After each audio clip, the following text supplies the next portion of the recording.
이 시간은 시편 49편을 강의하고 있습니다. 시편 49편입니다. 시편 49편 구약성경 837페이지에 있는 성경입니다. 시편 49편입니다.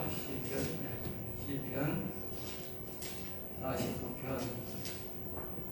정직한 자들이 아침에 깨닫지 못한 인간들을 다스린다. 그래서요, 정직한 인간이, 그런데 말하면 이제 정직한 인간이라는 것은 우리가 거룩성이 회복된, 즉 하나님을 영에 모신 사람들, 지금 시편에서 계속 1장에서 우리가 48편까지 배웠는데, 그 배운 과정에서 그 배운, 한마디로 쉽게 말하면 여호와의 영을 모신 자, 또 다른 말로는 영원히 산 자예요. 그들이 이 아침에란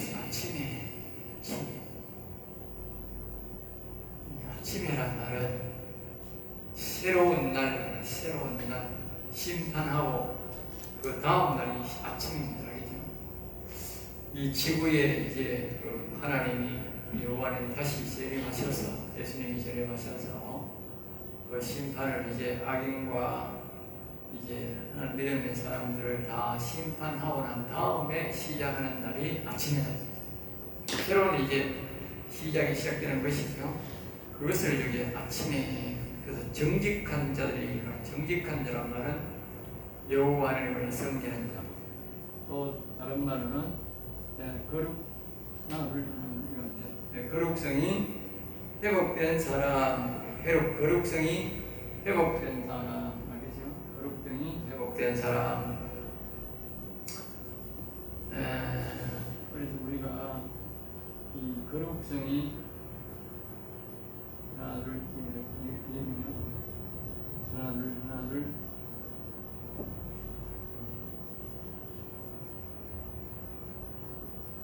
거룩성이 굉장히 중요하다. 아까 앞에서 우리가 48편에서 말했듯이 거룩성이 굉장히 중요합니다.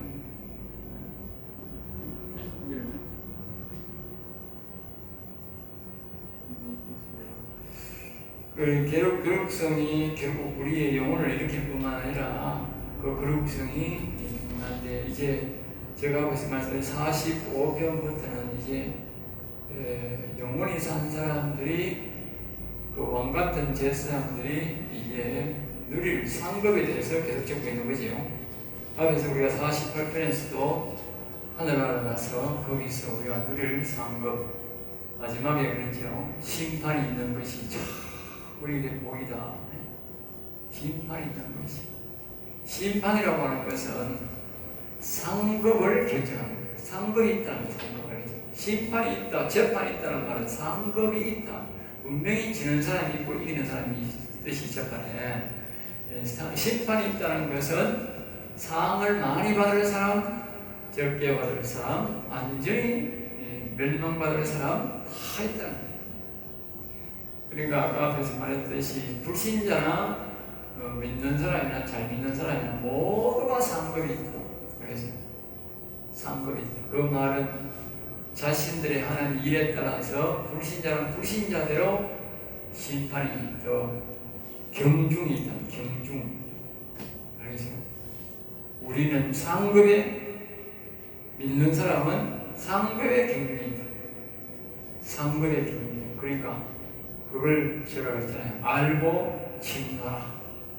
알지 못하는 사람들은 그냥 교회만 왔다 갔다 종교심에 다니듯이, 하정교 믿듯이 그렇게 믿게 되는 것이죠. 그런데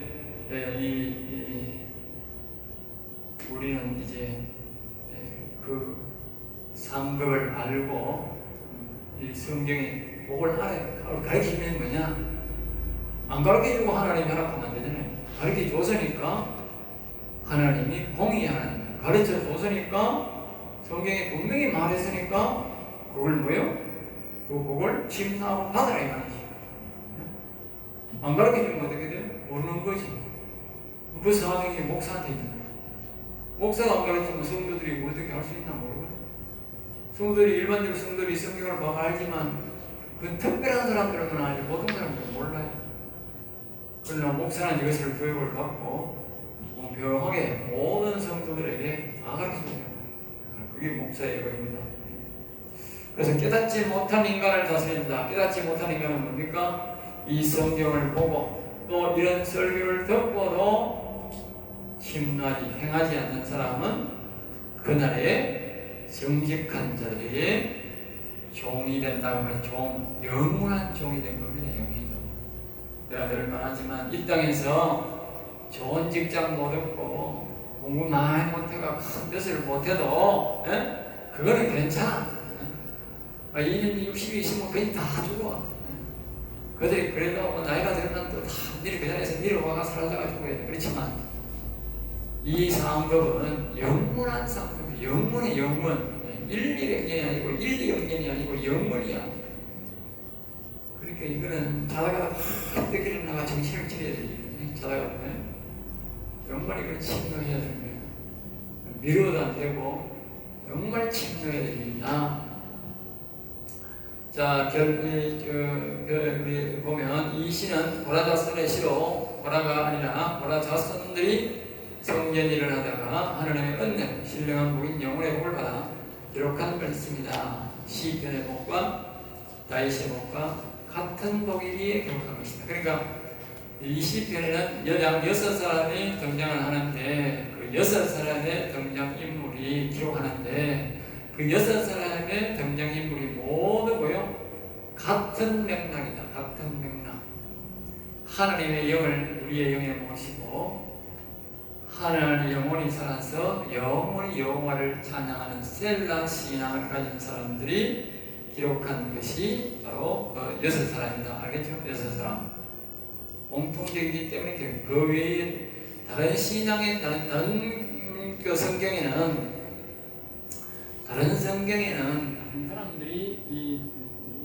다른 사람들이 나타날 수가 있어요. 그런데 여기에는 다른 사람이 여러 사람이 등장하는 어떤 보면 한 사람이 다 기록하죠. 예레미야는 예레미야가 다 기록하고 에스겔이 다 기록하는데 여기는 6사람의 등장인물이 있지만 그러나 그 신앙은 마치 예레미야나 에스겔이 한 사람을 기록하듯이 그 신앙은 동일한 신앙이거든요. 동일한 신앙이니까 이 시편에 같이 기록해 모두가 뭐요? 하나님의 영을 모시고 여호와를 영에 모시고 영원히 살아있는 주제다. 그렇죠? 영원히 사는 여호와를 영원히 찬양하는 셀라 신앙이 이 고라다 선도과 같다. 알겠죠? 자, 1절에서 12절까지는 오묘한 진리를 깨닫지 못하면 짐승과 같다는 주제로 우리에게 말합니다. 1절에서 12절까지. 자, 1절입니다. 묵백성들아 이를 들으라. 우리가 45편에도 보면 따라 보고 듣고 귀를 기울이라. 들으라. 그거는 이제 영원히 산 사람들 중에서 이제 야곱신앙 중에서 이제 더 큰 상급을 받으라고 말하는 것이고 여기는 이제 뭐요? 뭇 백성들에게 하는 거예요. 묵백성들에게. 묵백성이라는 말은 이 세상 사람도 하는 말이 아니고 오늘 말하면 교회에 와서 예수님을 믿는 사람들에게 하는 거예요. 믿는 사람, 즉 아브라함 신앙을 갖고 있는 사람들에게 하는 말이다. 기억해야 됩니다. 아브라함 신앙을 갖고 있는 사람들에게 잘 들으라. 세상 거민들아. 그리고 여기 이제 또 나오죠. 세상 거민들도 들어야 된다. 알겠죠? 우리의 믿음의 사람들도 들어야 되지만 세상 거민들도 모두 귀를 기울이고 들어야 된다. 그렇지 않으면 뭐요? 크게 후회한다. 크게 후회한다. 자, 2절입니다. 빈부 귀천 빈부를 말을 하고 이 거꾸로 말하네요. 높거나 귀하거나 청하거나 가난하거나 부자거나 모두 막론하고 다 들어야 된다. 부자 가난한 사람 없다. 신분이 높거나 낮거나 관계없다. 모두 들어야 된다. 모두 안 들으면 다 이 말씀대로 심판받게 된다.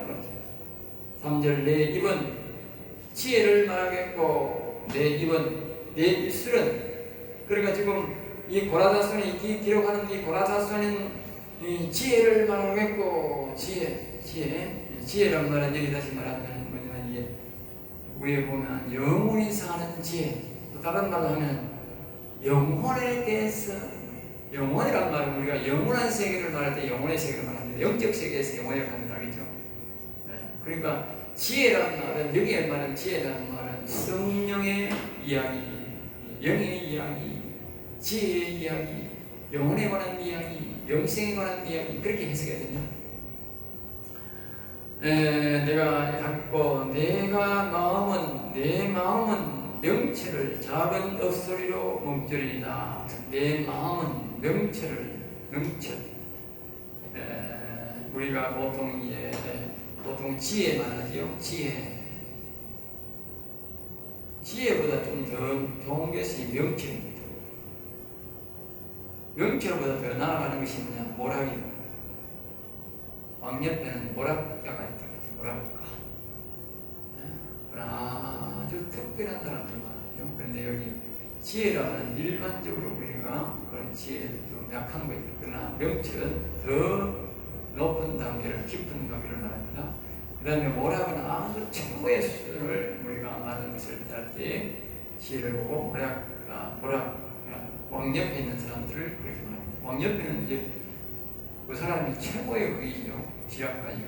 그리고 다른 사람들, 일반 사람들이 조금 머리 좋다 해갖고 있는 게 아니라 왕 옆에는 우리 실질적으로 우리나라는 거기에 비서실장 같은 분은 모락가가 아니라 우리나라는 그런 사람이 아닌 것 같아. 예? 지난번에 정권에 있는 사람들 보면 회계 망측한 사람,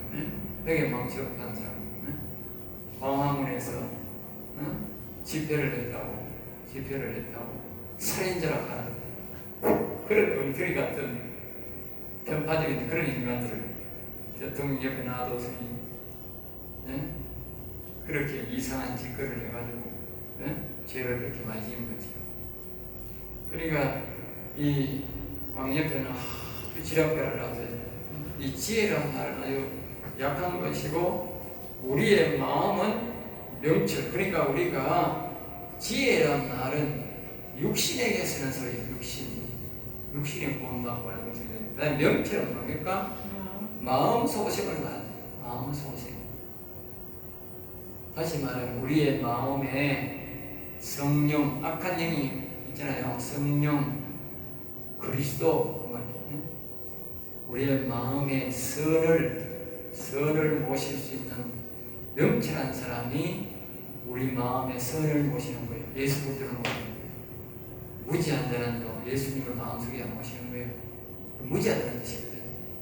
예수가 너한테 빵꾸기 주는 거 받으면 말기 들어가는 고레인이 성령 받으면 옳지 못하는데 그 무지해서 그래요. 지가 영원히 마음이 소생된다는 사실을 모르는 거예요.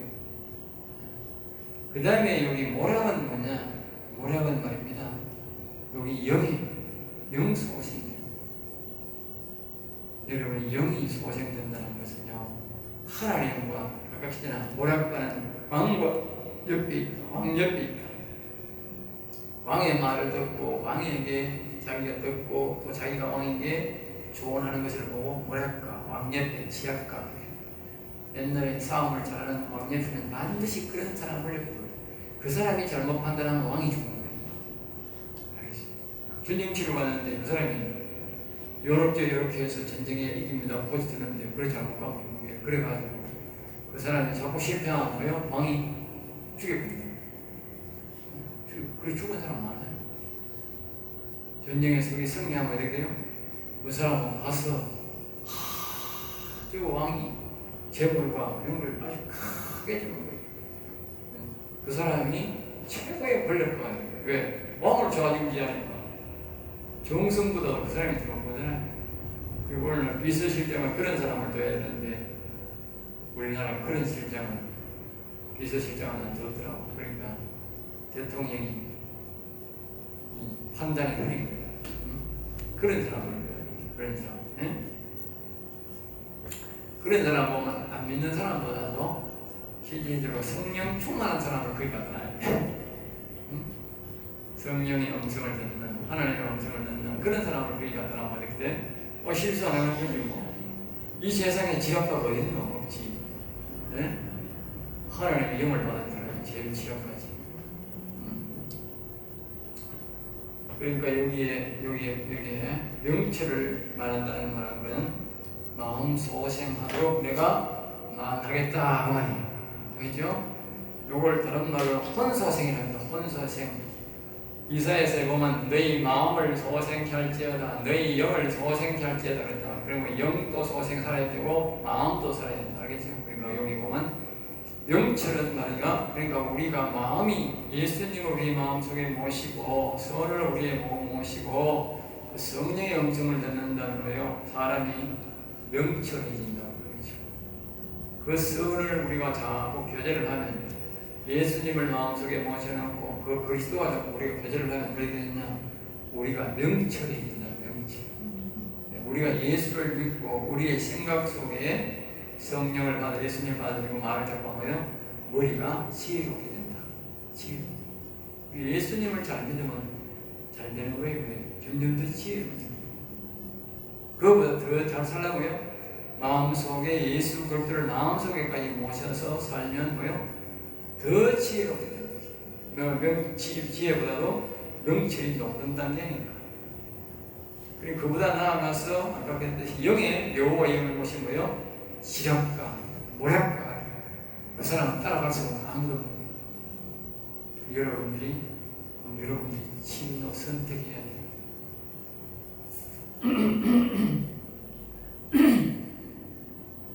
그러니까 이제 우리가 보통 이 땅에도 제가 타고난 지식이 좋은 사람이지 않습니까? 타고난 지식. 그런 사람들이 이걸 이제 이렇게 되면요, 굉장한 지략가 됩니다.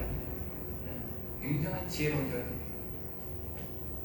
자, 4절입니다. 내가 비유에 내 뒤를 기울이고 수금으로 나의 오묘한 말을 풀리로다. 내 비유에. 그러니까 이 말은 비유로 말한다고. 비유. 아까 제가 낮에 이 앞에서 강의할 때, 영성이 강의할 때도 그랬죠. 오늘날 이 시대는, 이 성경은 아브라함 신앙과 이삭 신앙으로 이렇게 눈처럼, 마치 겨울에 눈처럼 딱 덮어놔. 알겠죠? 그 눈을 싹 걷어내야 밑에 야곱 신앙이 나온다. 즉 영혼 신앙이 나온다. 육신 신앙을 싹 걷어내야 속에 거기에 진리의 말씀, 영생의 말씀, 야곱의 신앙을 할 수 있는, 영혼을 살릴 수 있는 말씀이 거기에 나온다 그 말이죠. 그러니까 여기에 우리가 우리가 말하는 그 아브라함 신앙, 야곱 신앙, 이거 이삭 신앙은 뭐냐? 비유다 말이에요. 비유. 알겠어요?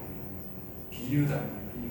그러니까 비유니까 그 비유를 다시 영적으로 풀이를 해야 밑에 아까 했죠. 한 가닥 그 눈을 걷어내야 밑에 진리가, 즉 영혼 살리는 말씀, 야곱의 말씀이 보인다 그 말이죠. 수금으로 나의 오묘한 말을 풀다. 수금.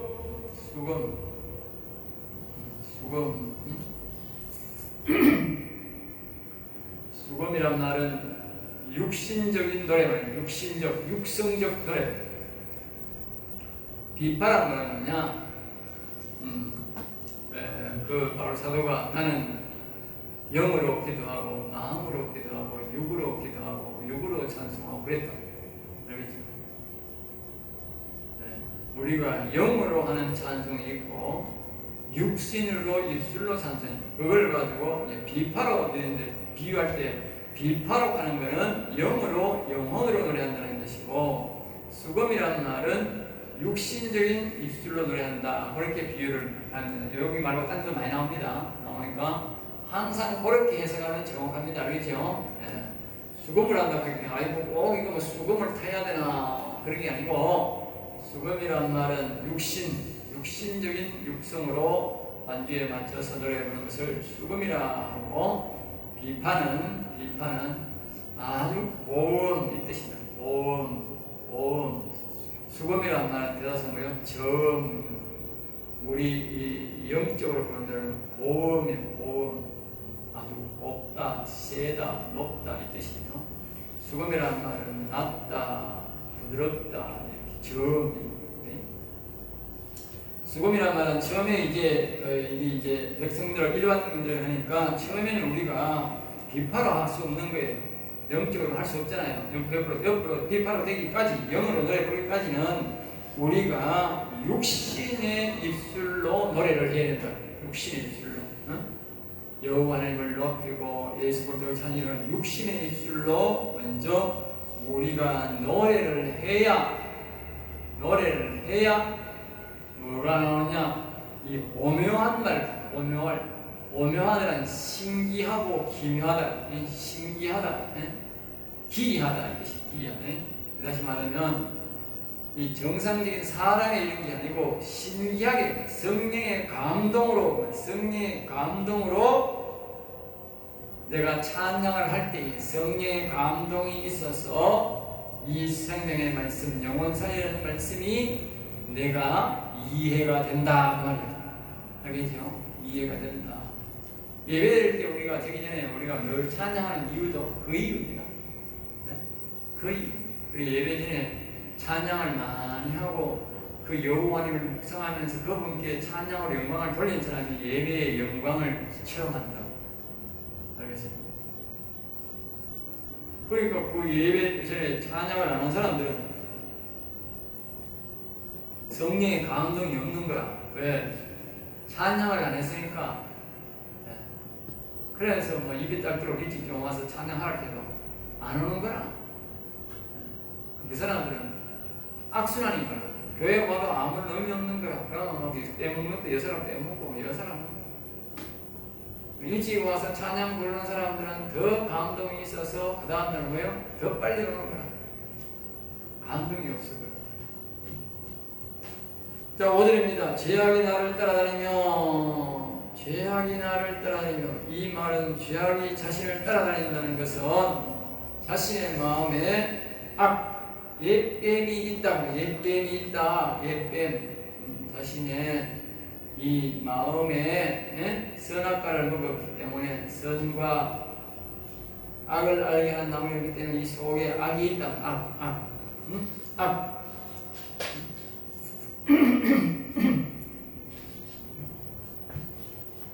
악이 있어서 잘 안 보인다 그 말이죠.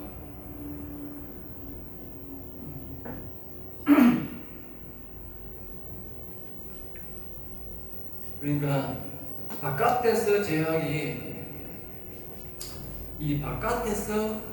악이 나를 따라다니는 게 아니고, 이 속에 선악과를 먹어 안에서 내가 가는 대로 다 같이 가는 거예요. 그게 따라다닌다. 알겠습니까? 따라다닌다. 나를 떼어 사는 환난 날을 내가 어찌 두려워하랴. 나를 떼어 사는 환난 날을 내가 어찌 두려워하랴. 그러니까 그때는 악의 독사가 자신의 영을 감싸고 있는데 그것이 곧 자신을 떼어 사는 호의라는 것이죠. 이것을 이제 두려워할 필요가 없다는 뜻이다. 그 이유는 4절이 답이다. 4절. 오묘한 말씀, 시편의 말씀을 아는 사람은 사단을 악을 두려워할 필요가 없다. 자신 속에 있는 악이지만 따라다니지만 내가 4절의 말씀, 그죠? 4절의 말씀, 이 수금으로 하나님의 오묘한 말씀, 영적인 말씀을 내가 알면 앞에 그때 명철, 작은 목소리로 말하는 하나님의 음성을 결국 그 작은 목소리는 뭡니까? 우리 속에 있는 악을 몰아내는 그 방법을 말했겠죠. 그리고 그 방법을 이제 하나님이 가르쳐 주는데 그게 뭐요? 오묘한 말이다. 오묘한 말. 신기하고 희한 말이다. 희한. 딴 데로 보면 희하다. 신비롭다. 그렇잖아요. 사람 속에 이 악이 있는 것을 쫓아낼 수가 없잖아. 그러니까 이 고라자손이 하나님을 막 찬송하고 경배하고 그렇게 이제 육신을 하는데 이 하나님의 성령의 감동으로 이 안에 있는 이 악을 몰아내주는 방법, 이 악을 이기는 방법, 즉 선을 불러들이고 악을 몰아내는 방법을 가르쳐 준다니까. 그게 신기한 귀한 일이지. 이 뼈가낼 수 있는 방법이 없잖아. 응? 이 세상에 어떤 신도 이 세상에 어떤 방법으로도 이 악을 못 쫓아내. 오직 지금 고라사손이 하는 말대로 하면 나간다. 이 악이 나간다. 악이 나간다. 자, 그 다음에 이제 오늘은 나를 애워사는 환난의 날을 내가 어찌 두려워하냐. 그러니까 이 악이 나가게 되면 내가 환난을 두려워할 필요 없다. 왜? 죽음을 두려워할 필요 없다는 거예요. 왜? 이 악이 나가보고 성만 있고 이 영의 아버지 영의 아버지 영이 또 와 있으면 악이 없고 성만 있으면 이제 자기는 완전한 구원을 받았는데, 아까 우리가 48절에 보았듯이 같은 고라사손 이야기하는 거잖아. 그 하나님 계시는 영광의 왕으로서 거기 가서 그 영광스러운 아름다운 성에 높고 거룩한 성에 거기 가는데 내가 뭐 두려워할 필요가 뭐 있는 없이 오늘 죽어도 그만이고 내일 죽어도 그만이고 그냥 뭐 죽으면 하나가 가니까 걱정이 없다고. 그전에는 이 악이 있는 한은 걱정이 태산이다. 자, 6절 말합니다. 자기의 재물을 의지하고 부유함을 자랑하는 자는 비유를 떼는 거예요. 그러니까 재물이 많고 말입니다. 그리고 재물이 많아가지고 자기 재물을 의지하는 사람은 자기 재물을 의지하는 사람. 그리고 자기 앞에 빈부 귀천을 말해서 이렇게 높은 사람이나 낮은 사람이나 또 부자나 가난한 사람이나 간에 그러니까 자기 재물을 의지하는 거 부유함을 자랑하는 자는 아무도 자기 형제를 구원하지 못하며. 이 말은 무슨 말이냐? 아무리 부자라도 아무리 높은 자라도 자기 속에 마음속에 있는 악 하나도 못 제거한다고 해요. 악을 못 제거한다고 해요.